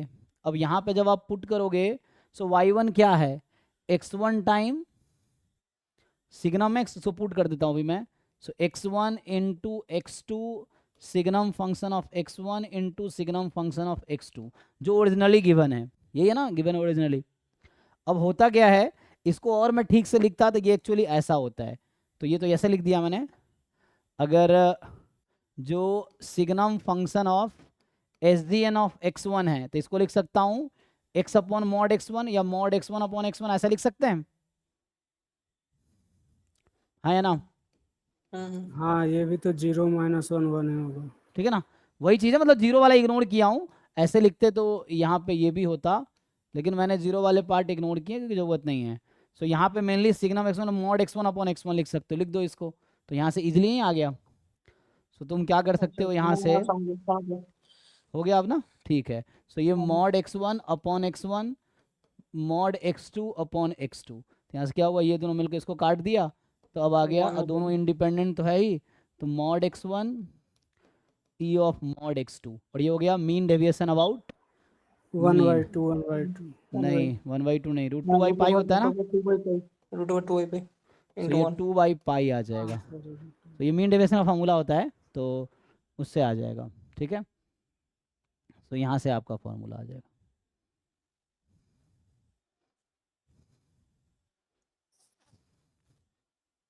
ठीक है, तो आगे बढ़ते हैं, तो ये हो गया 75 पे आते हैं, तो जो 75 है, 75 में थोड़ा सा वो यूज़ होगा, चलो ठीक है ऐसे हो जाएगा, तो कुछ दिक्कत नहीं है, 75 ट्राई करते हैं। तो 75 में क्या बोल रहा है कि आपके पास ज्वाइंट MGF दे रखा है, देखो, सो किसका ज्वाइंट MGF है, x और yn का ज्वाइंट MGF दे रखा है T1 T2 में, और ये है e की power T1 square by 2 into 1 minus 2 T2 इसकी पावर माइनस n बाई 2। तो यहाँ से अगर तुम ध्यान से देखो तो ये कुछ ऐसा है, mx T1 into myn T2। अब बताओ, तो जैसे आप ध्यान से देखो प्रोडक्ट है ना, तो एक तो थ्योरम था कि joint MGF is product of marginals then they are independent, if and only if होता है, सो दे आर इंडिपेंडेंट है, ठीक है ना। तो यहाँ से आ जाएगा जो x और yn है आपके पास, सो बोथ आर इंडिपेंडेंट, यहाँ से ये समझ आ गया X and Y N are independent, ये है एक्स और वाई एन क्या है, दोनों इंडिपेंडेंट है। दूसरी बात, मुझे बताओ एक्स का डिस्ट्रीब्यूशन क्या है, तो अगर तुम यहाँ ध्यान से देखो तो ये जो M G F of X one है ये है।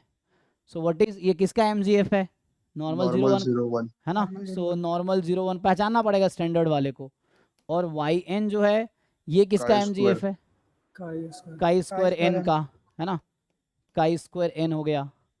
सो काई स्क्वायर एन गामा, यही तुम गामा में भी लिख सकते हो, गामा अल्फा की जगह n/2, बीटा की जगह 2 है, लेकिन मैं इसको दूसरे वाले फॉर्म में लिख रहा हूँ तो 1/2 होगा। दूसरे वाले फॉर्म कौन सा, कि जैसे जब हम पीडीएफ गामा कर लेते हैं बीटा की पावर अल्फा, इस वाले पीडीएफ की बात कर रहा हूँ, इस वाले पीडीएफ के हिसाब से जो mgf आता है ना, वो आता है 1 - t अपॉन बीटा इसकी पावर माइनस अल्फा। तो मैं अभी ये वाला नोटेशन लेके चल रहा हूँ। सो मैं यहाँ लिख रहा हूँ x is gamma alpha comma beta, तो अभी मैं ये नोटेशन लेके चल रहा हूँ, ठीक है। तो ये वाला पीडीएफ है, तो ये mgf है, ये नोटेशन लेके चल रहा हूँ। तो यहाँ पे आप चेक करोगे तो इसमें जब आप अल्फा को n/2 और बीटा को 1/2 रखोगे तो गामा बन जा काई स्क्वायर n बन जाएगा।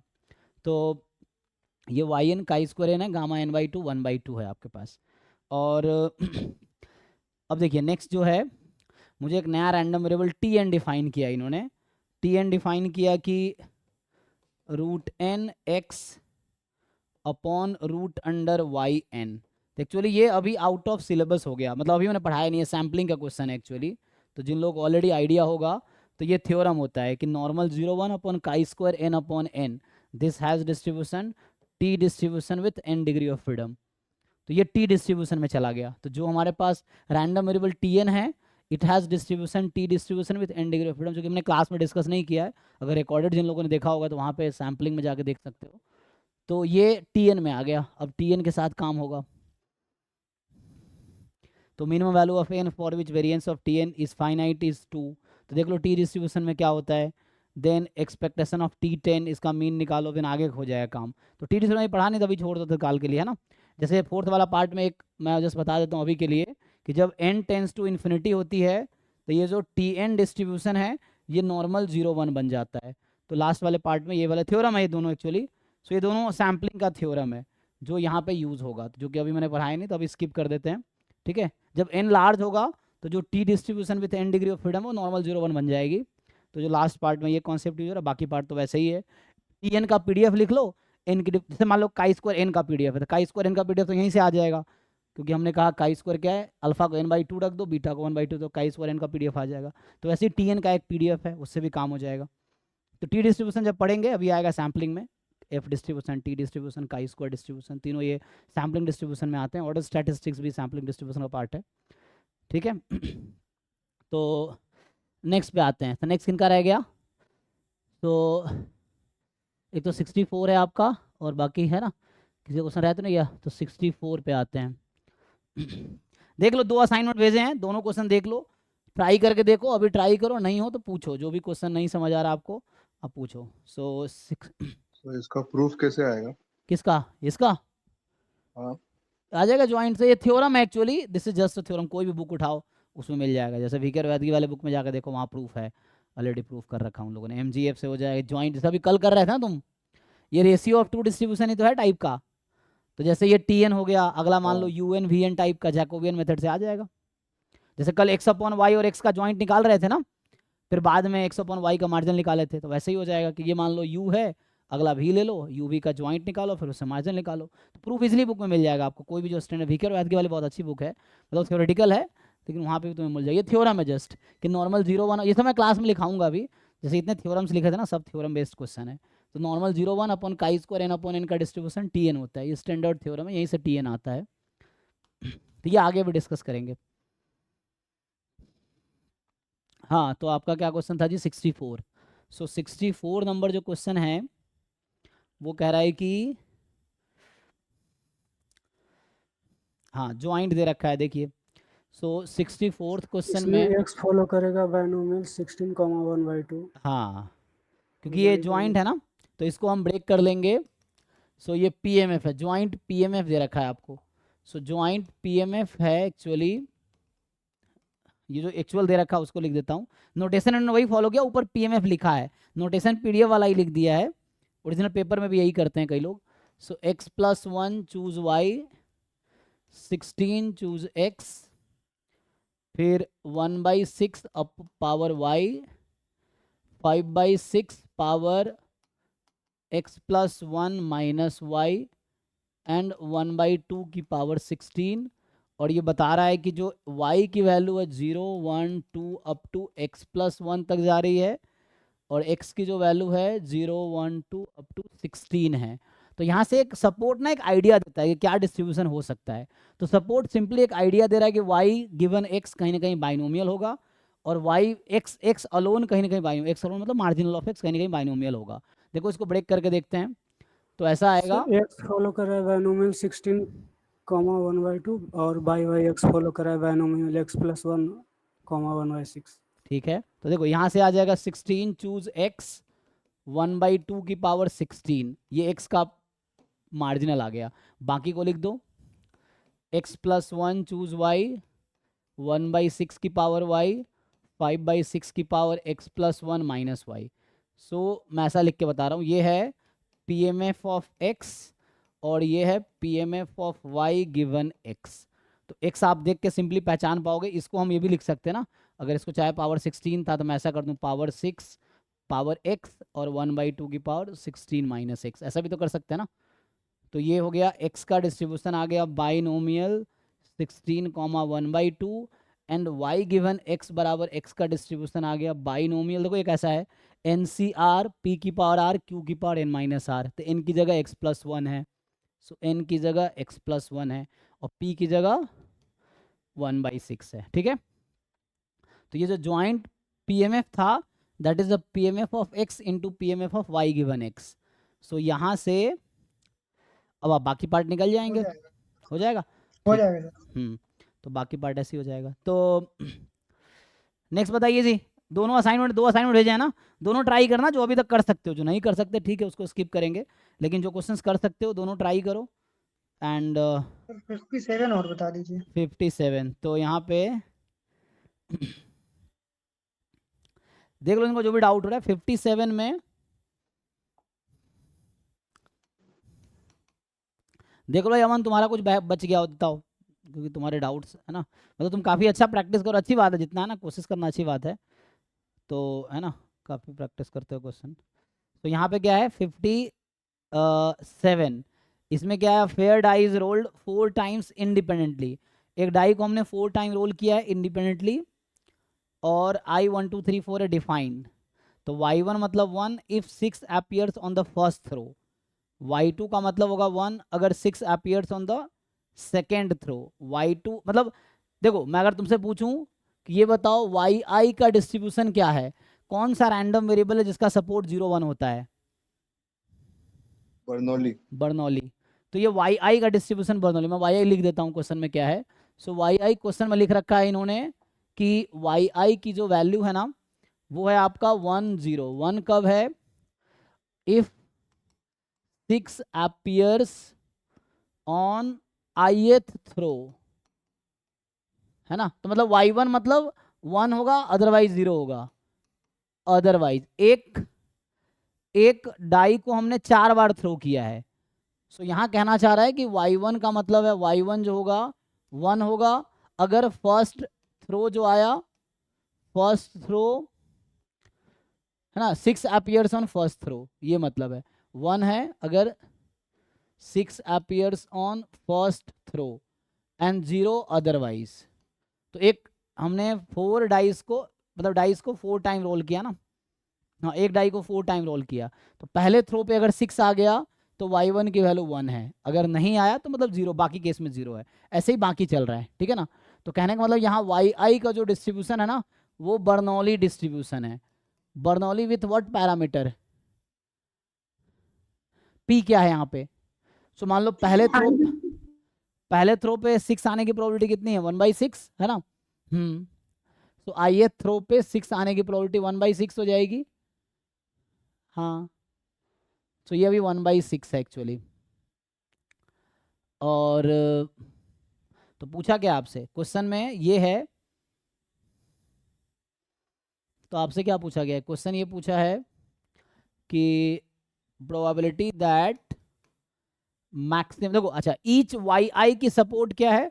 Each Y I can take value 0 और 1, है ना, या तो 0 या 1, तो ऐसे दिख रहा है ना, या तो वाई की वैल्यू 1 है या 0 है, तीसरी कोई वैल्यू नहीं हो सकती, तो सपोर्ट में 2 ही वैल्यू है।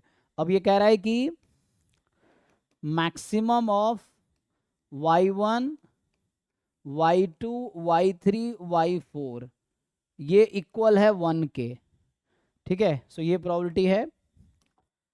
अब देखो मैक्सिमम इन दोनों का 1 कब हो सकता है? इनमें से कोई भी एटलीस्ट 1, मतलब y1 की वैल्यू 0 या 1 हो सकती है, y2 की वैल्यू 0 या 1 हो सकती है, y3 की वैल्यू 0 या 1 हो सकती है, y4 की 0 या 1 हो सकती है।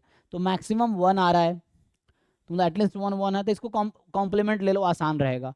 सो 1 माइनस, देखो मैक्सिमम भी या तो 1 होगा या 0 होगा। मैं ये बोलना चाह रहा हूँ कि जो maximum of y1 y2 y3 y4 है, या तो 0 होना है या 1 होना है, 2 ही पॉसिबिलिटी यहाँ भी है, क्योंकि y1 की वैल्यू 0 या 1 है, y2 की वैल्यू 0 या 1 है, y3 की वैल्यू 0 या 1 है, y4 की वैल्यू 0 या 1 है, तो मैक्सिमम में 0 या 1 ही हो सकती है। सो 1 माइनस मैक्सिमम, यहाँ से y1 y2 y3 y4, इसकी वैल्यू कॉम्प्लीमेंट लेंगे कितनी हो जाएगी? ये मैक्सिमम 1 है तो कॉम्प्लीमेंट में क्या हो जाएगी? 0 ना, कॉम्प्लीमेंट मतलब probability of E, so 1 minus probability E complement, तो मैक्सिमम या तो 0 होगी या 1 होगी, तो यहाँ कह रहा है 1 है तो कॉम्प्लीमेंट लिया तो 0 आ गई। अब सोचो ये 4 नंबर का मैक्सिमम 0 कब आएगा? ये जो 4 नंबर्स हैं इस पे, ये चारों नंबर का मैक्सिमम वैल्यू 0 कब हो सकती है? एक ईच की, नेगेटिव एक पॉजिटिव। नहीं नेगेटिव पॉजिटिव हो ही नहीं सकती ना, 0 या 1 वैल्यू है, 0 जब सबको 0 होना पड़ेगा और कोई पॉसिबिलिटी नहीं है, क्योंकि y1 या तो 0 या 1 है, y2 की वैल्यू 0 1 है, y3 की वैल्यू 0 1 है। सपोर्ट की बात कर रहा हूँ मैं यहाँ पे, सपोर्ट ऑफ रैंडम वेरिएबल। सो यहाँ 4 रैंडम वेरिएबल है, चारों का सपोर्ट 0 1 ही है, और मैं ये कह रहा हूँ कि इन चारों की जो वैल्यू है या तो 0 या 1 होनी है, y1 या तो 0 या 1 है, y2 0 या 1 है, y3 0 या 1 है, y4 0 या 1 है, इनका मैक्सिमम ले रहा हूँ तो 0 आ रहा है। तो ये तभी संभव है ना जब सब 0 होंगे, क्योंकि अगर इनमें से एक भी 1 हो जाएगा तो मैक्सिमम तो 1 हो जाएगी, तो इसका मतलब है कि all has to be 0, y1 is 0, y2 is 0, y3 is 0 and y4 is 0। और देखो जैसे क्वाइन का केस है, क्वाइन को पहली बार थ्रो किया और दूसरी बार थ्रो किया, तो दो ट्रायल्स हैं क्वाइन के केस में हमेशा इंडिपेंडेंट होते हैं, डाइस में भी ट्रायल्स हमेशा इंडिपेंडेंट होते हैं। क्यों? जैसे मान लो डाई को पहली बार रोल किया 6 आया, तो इसका कोई रिलेशन नहीं है कि दूसरी बार 6 ही आएगा 6 नहीं आएगा, कोई कंट्रीब्यूशन है इसका? एक डाई को रोल किया पहली बार में 6 आ गया, तो ऐसा जरूरी थोड़ी कि दूसरी बार में 6 आएगा या नहीं आएगा, गारंटी तो देगा नहीं, क्योंकि थ्रोज या जो ये टॉसेस हैं क्वाइन के या थ्रोज हमेशा इंडिपेंडेंट होते हैं। तो कहने का मतलब ये y1 क्या था, ये पहले टॉस पे डिपेंड कर रहा है, y2 दूसरे टॉस पे डिपेंड कर रहा है, y3 तीसरे टॉस पे डिपेंड कर रहा है, y4 चौथे टॉस पे, and tosses are always independent, ये throws are always independent coin या डाइस में। तो ये चारों रैंडम वेरिएबल इंडिपेंडेंट है, तो इंडिपेंडेंट है। सो यहाँ पे y1 इज 0, इंटरसेक्शन है बीच में ना, कॉमा मतलब intersection, 0, y3 is 0 and y4 is 0। अब खुद बताओ क्या आंसर आएगा? तो 1 माइनस, क्या प्रोबेबिलिटी है कि y1 की वैल्यू 0 होगी? सोचो y1 1 कब हो सकती थी? अगर पहले थ्रो पे 6 आ जाता, तो y1 0 होने की क्या प्रोबेबिलिटी है? जब पहले थ्रो पे 6 नहीं आएगा, तो 6 नहीं आने की क्या प्रोबेबिलिटी है पहले थ्रो पे, 5/6 है ना? तो सबका आंसर 5/6 ही होगा एक्चुअली। सो 5/6 4 बार आ जाएगा, हो गया, निकाल लो जो भी आएगा।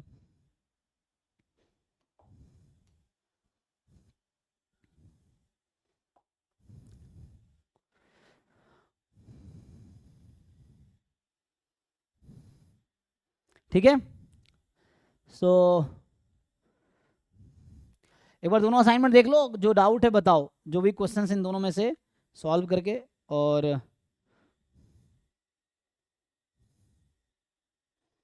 अभी मैं 1-2 क्वेश्चन लिखता हूँ, अगर इसमें से नहीं डाउट होंगे तो दोनों असाइनमेंट सॉल्व करो।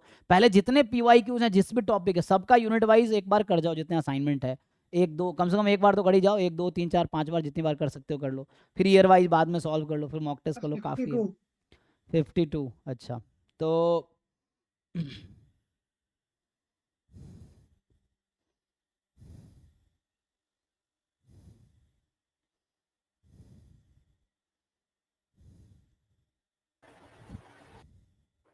52 भी तो सेम ही था इससे पहले वाला।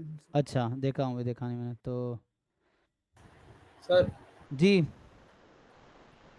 वो वाला स्टेप जिसमें आप ये y1 0 y2 0 ये वाला एक बार रिपीट करेंगे सर।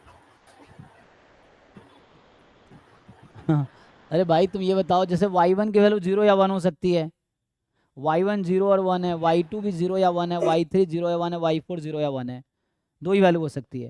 अब मैं बोल रहा हूँ 4 नंबर का मैक्सिमम 0 है, तो क्या मतलब है इसका? ये नंबर y1 एक नंबर है जो या तो 0 वैल्यू ले सकती है या 1 ले सकती है। y2 एक नंबर है जिसकी वैल्यू या तो 0 हो सकती है या 1 हो सकती है। y3 एक नंबर है जिसकी वैल्यू 0 या 1 हो सकती है। y4 एक नंबर है जिसकी वैल्यू 0 या 1 हो सकती है। तो मुझे ये बताओ, ये जो 4 नंबर का मैक्सिमम 0 है, ये मैक्सिमम लिखा हुआ है ना, तो ऐसा कब होगा? तुम खुद से ही दिमाग लगाओ ना।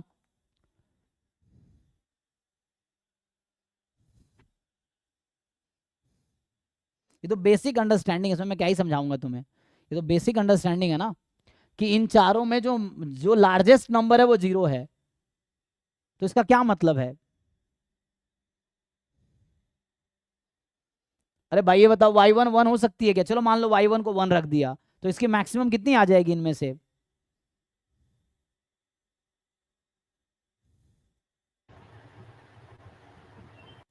अरे मैं ये कह रहा हूँ भाई कि y1 की वैल्यू हमने, तुम्हें क्लियर है ना सपोर्ट क्या है, y1 की वैल्यू क्या क्या है पता है ना यहाँ से? हाँ यस क्या है? y1 की वैल्यू 0 या 1। हाँ तो चलो मान लो मैं y1 को यहाँ 1 रख देता हूँ। चलो छोटा सा क्वेश्चन तुमसे पूछ लेता हूँ यहीं पे, मुझे बताओ मैक्सिमम ऑफ 0 0 0 0 ये क्या होगा? 0। हाँ अब तुम मान लो मैक्सिमम ऑफ 1 0 0 0 ये क्या है? 1। 1। तो यहाँ कह रहा है ये मैक्सिमम 0 है इन चारों का, ऐसा कब हो सकता है?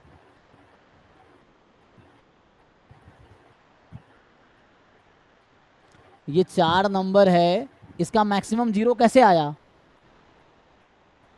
जब वो 0 है तो y1 0 है, y2 0 है, y3 0 है, y4 0 है।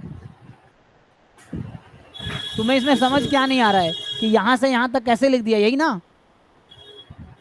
नहीं मतलब मैं सोच रहा था कि 1 माइनस पी है तो वो 0 हो रहा है, तो मतलब मैक्सिमम अगर 1 होगा तभी तो वो 0 हो सकता है। मैक्सिमम 1 होगा तो मैक्सिमम कैसे 1 होगा 0 हो सकता है? इन 4 नंबर का मैक्सिमम 0 है, ये तो गिवन है ना क्वेश्चन में यहाँ पे तुम्हें, तो हम इसी इवेंट को तो लिख रहे हैं। तो ऐसा तभी पॉसिबल है ना जब ये 0 0 0 0 होगा, तो कोई भी इनमें से 1 होगा तो मैक्सिमम तो 1 आ जाएगा ना। अच्छा वो मतलब 1 माइनस पी आपने लिखा है तो वो 0 ब्रैकेट के अंदर है। ये वाला 0, हाँ क्योंकि ये 1 ब्रैकेट के अंदर था, तो ये 0 ब्रैकेट के अंदर, क्योंकि मैक्सिमम भी जो है, ये जो मैक्सिमम वैल्यू है इन चारों की, या तो 0 आएगी या 1 आएगी, तो हमने ये सर, कॉम्प्लीमेंट वो लिया। मतलब वो कंफ्यूजन इसलिए था कि 1 minus P of max is equal to 0 समझ रहे हैं। अरे मेरे भाई तुम्हें अगर ऐसे डाउट है, इसको W मान लो, और ये W है, तो थोड़ा दिमाग वमाग यूज इस्तेमाल करो इसका। मान लो ये है हमारे पास प्रोबेबिलिटी W इज 1, तो इसका कॉम्प्लीमेंट क्या होगा? क्या लिखेंगे हम इसका कॉम्प्लीमेंट बताओ? W 1 है, W की वैल्यू या तो 0 हो सकती है या 1 हो सकती है, ये W इसी का नाम रखा ना, probability of W equal to ठीक है। W क्या लिया मैंने, इसी का नाम W रखा ना, क्लियर हो गया। ठीक है।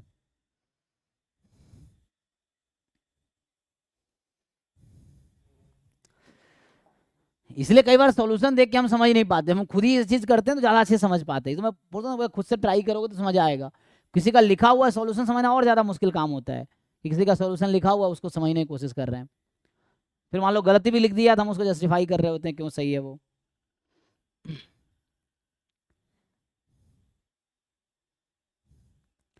हाँ भाई तुम्हारे तो क्वेश्चन पे आते हैं भाई, और हो गया।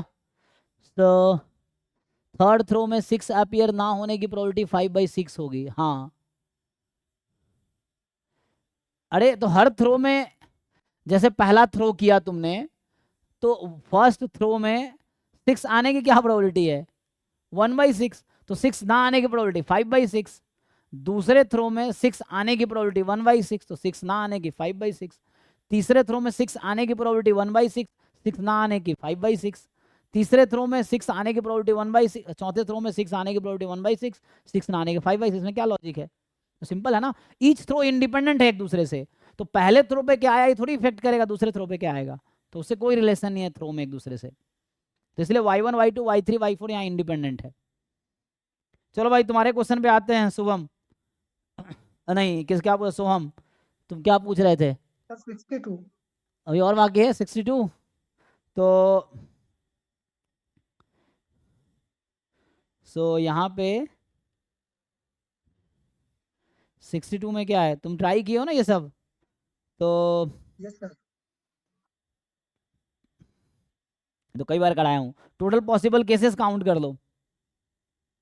इसमें क्या है, जब पॉसिबल केसेस काउंट करने हैं, जो भी फेवरेबल केसेस हैं, ये जो 62 है ना, ये 4 नंबर को तुम इस ऑर्डर में लिख रहे हो। First number less than second number, less than third number, less than fourth number, ये 4 नंबर है। तो ये तुम्हारे पास 4 रैंडम वेरिएबल है यहाँ, 1 2 3 4। 4 number can be arrange in how many ways? 4 factorial.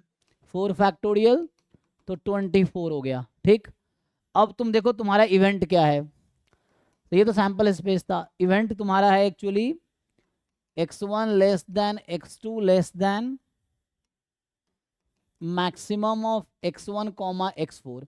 वो जो 24 पॉसिबिलिटीज हैं उसमें अब काउंट करो कि कितने फेवरेबल केसेस हैं इवेंट ई के।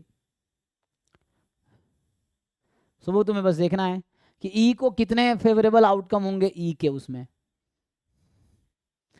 तो इसके देखो क्या क्या केसेस बनेंगे। अगर मैं लिखूं, अब देखो x1 x4 में जो मैक्सिमम होगा वो लास्ट में आएगा, मिनिमम कहीं भी हो सकता है, तो ये इसका कोई फिक्स नहीं है।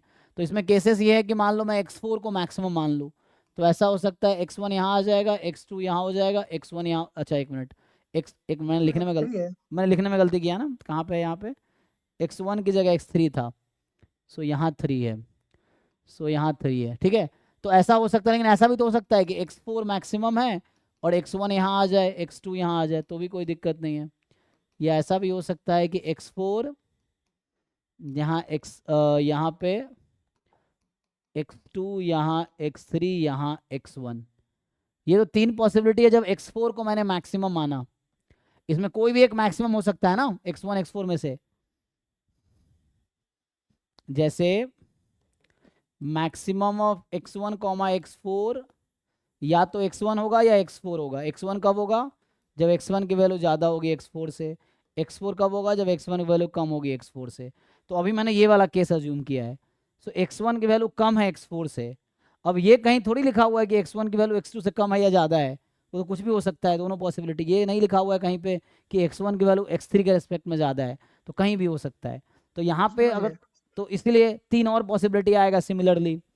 तो फेवरेबल केसेस 6 आएंगे यहाँ पे। x1 को अगर तुमने लार्जेस्ट मान लिया तो हो सकता है x4 यहाँ हो, या हो सकता है x4 यहाँ हो, या हो सकता है x4 यहाँ हो।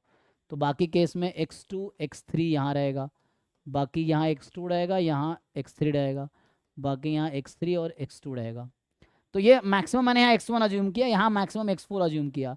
तो जिसको तुमने मैक्सिमम मान लिया, मान लो x1 को, तो x4 कहीं भी हो सकता है, यहाँ भी हो सकता है, यहाँ भी हो सकता है, यहाँ भी, क्योंकि x4 का कंपेरिजन x2 x3 के साथ कुछ नहीं है यहाँ पे, है ना। बट ये कि यहाँ पे जो मैक्सिमम होगा वो आएगा, तो कोई एक तो मैक्सिमम होगा इनमें से, क्योंकि बता रखा है ये फेवरेबल केसेस हैं। तो ये तो x1 यहाँ होगा या x4 यहाँ पे होगा, बाकी जो बचेंगे वो कहीं पे शिफ्ट हो सकता है। इसलिए 6 पॉसिबल आउटकम है आउट ऑफ 24। तो इस इवेंट की प्रोबेबिलिटी हो गई 6 आउट ऑफ 24। तो ये उससे आ गया क्लासिकल डेफिनेशन ऑफ प्रोबेबिलिटी कि ऑल आउटकम को इक्वली लाइकली मान रहा हूँ इससे। तो 1/4 आंसर हो गया इसका। अभी सॉल्व करो, अभी मैं टाइम दूंगा, है ना।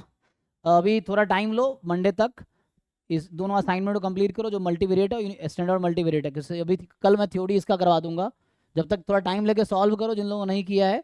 अभी कल मैं इसकी थ्योरी स्टार्ट करूंगा, 2 क्लास लगेंगे इसको खत्म होने में, क्योंकि ज़्यादा नहीं है। एक क्लास में मल्टीनोमियल डिस्ट्रीब्यूशन, दूसरे क्लास में बाईवेरिएट नॉर्मल, 2 ही डिस्ट्रीब्यूशन है यहाँ पे।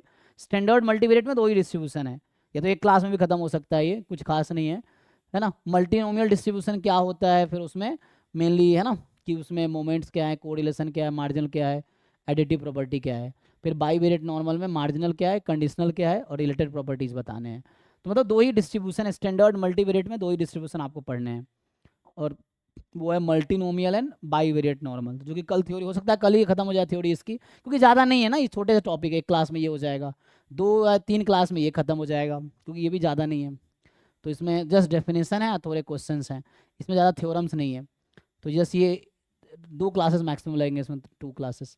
सो ये भी जल्दी खत्म हो जाएगा। फिर आएगा सैम्पलिंग, एस्टिमेशन और टेस्टिंग, यही बचेगा ना। तो ऑलमोस्ट मैथ हो ही गया। तो ज़्यादा ये लिखा बहुत है, आया कुछ ज़्यादा नहीं, इसमें मेनली 3 ही डिस्ट्रीब्यूशन है, इसमें भी इतना लंबा चौड़ा लिखा है, मेनली 3 डिस्ट्रीब्यूशन है ना। काई स्क्वायर, एक तो ऑर्डर स्टैटिस्टिक्स है, काई स्क्वायर होगा, एफ टी डिस्ट्रीब्यूशन होगा, एफ डिस्ट्रीब्यूशन होगा।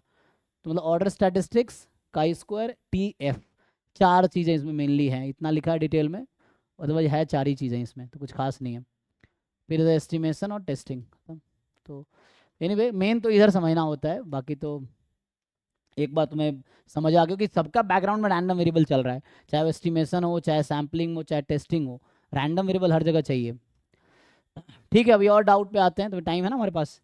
बाकी इसका डाउट सोहम का एक क्वेरी था, पढ़ा भी नहीं मैंने, इतना लंबा चला, क्या था सर वो कौन क्या है CLT में FMS ने बोल, नहीं ये कैंटिलेमा ये सब नहीं है सिलेबस जैम में, ठीक है ना, बोरेल कैंटिलेमा ये सब नहीं है, क्योंकि वो ना वही तो कह रहा हूँ, इसलिए गुप्ता कपूर वाली बुक जैम के लिए थोड़ी लिखी गई है, तो उसमें सब कुछ है ना। तो पूरा एक समुंदर जैसा है, तुम्हें वो छानने हैं जो तुम्हें ज़रूरत है, तुम्हें देखना है सिलेबस तुम्हारा जैम MS का, उससे रिलेटेड चीज़ें ही पढ़नी है, पूरा गुप्ता कपूर नहीं पढ़ना है, उसमें बहुत कुछ है, उसमें सब कुछ है, समझो पूरा स्टैटिस्टिक्स है उसमें। लेकिन तुम्हें तुम्हारे सिलेबस की जितनी रिक्वायरमेंट है उतना ही देखो, तो सिलेबस के हिसाब से पढ़ाई करो, उसमें बहुत कुछ है जो तुम्हारे रिलेवेंट भी नहीं सिलेबस से, वैसी चीज़ें भी हैं, ठीक है। तो सिलेबस के हिसाब से पढ़ाई करो, बाकी थोड़ा टाइम लो, सॉल्व करो। अभी के लिए क्या तुम्हारा क्वेरी था भाई सोहम, सो उस पर आते हैं।